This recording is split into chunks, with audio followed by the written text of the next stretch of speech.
وہ مجبور ہیں وہ کیا کریں، لیکن حکومت نے کیا نظام بنایا ہے، یہ حکومت کا کام تھا۔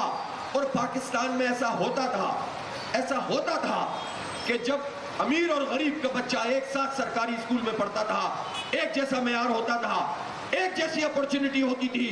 غریب کا بچہ کبھی آگے نکل جاتا تھا، کبھی مڈل کلاس آگے نکل جاتا تھا۔ اب تو انہوں نے فارغ کر کے رکھ دیا ہے۔ یہ تعلیم، معیاری تعلیم، ایک نظام، ایک زبان، ایک نصاب، ایک نظام، طبقاتی نظام نہیں، یہ ہمارے پاکستان کے 25 کروڑ لوگوں کا حق ہے، ہر خاندان کا حق ہے۔ اس کو خیرات سمجھ کے ہمیں مت دو، ہمیں معیاری تعلیم دو۔ اور پھر جب لوگ اپنے بچوں کے لیے اچھی تعلیم خریدنے کے لیے پیسے لگائیں تو تم کیا کرو کہ تم ان کے اوپر ٹیکس لگا دو، ان کا سلیب بڑھا دو، اور اس کے نتیجے میں وہ اپنے بچوں کو پڑھا بھی نہیں سکیں۔ پھر وہ کہیں کہ ہم باہر جائیں گے، کتنے ڈاکٹر بھیجو گے، کتنے انجینئر بھیجو گے، کتنے آئی ٹی ایکسپرٹ بھیجو گے۔ اس ملک کو بانجھ مت کرو، اس ملک کا نوجوان ہماری طاقت ہے، یہاں کا پروفیشنل آدمی ہماری قوت ہے۔ ان کو اعتماد دو، ان کو انہوں نے مایوس کر دیا ہے۔ ہر نوجوان 80% نوجوان کہتے ہیں ہم ملک چھوڑ کے جانا چاہتے ہیں۔ بدترین تباہی پھیلا دی ہے ان ظالموں نے۔ کیا ہم چھوڑ دیں ان کے حال پہ؟ 25 کروڑ لوگوں میں سے 16-17 کروڑ 30 سال تک کی عمر کے نوجوان ہیں، کیا ان سب کو مایوس چھوڑ دیں؟ یہ منشیات کے عادی بن جائیں، یہ اسٹریٹ کرمنل کے حوالے ہو جائیں، یہ آپس میں لڑنے جھگڑنے لگیں؟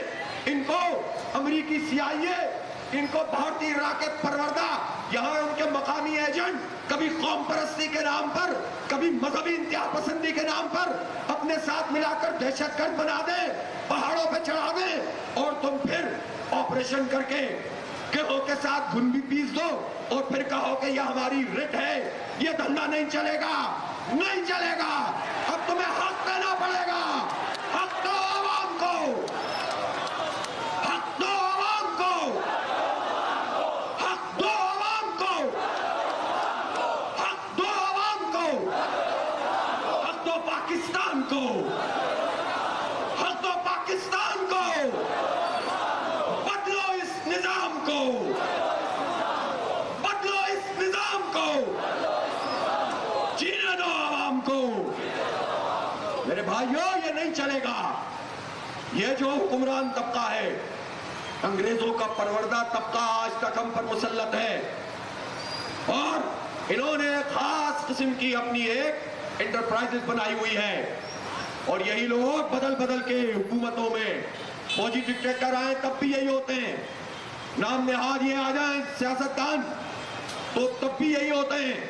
انہوں نے ہم سب کا استحصال کیا ہوا ہے۔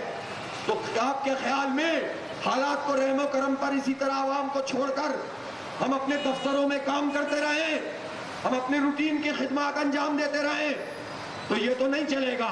یہ اللہ کی طرف سے ہم پر فرض ہے کہ معاشرے میں جب اس قدر ظلم پڑ جائے تو اس ظلم کے خلاف آواز اٹھانی ہے۔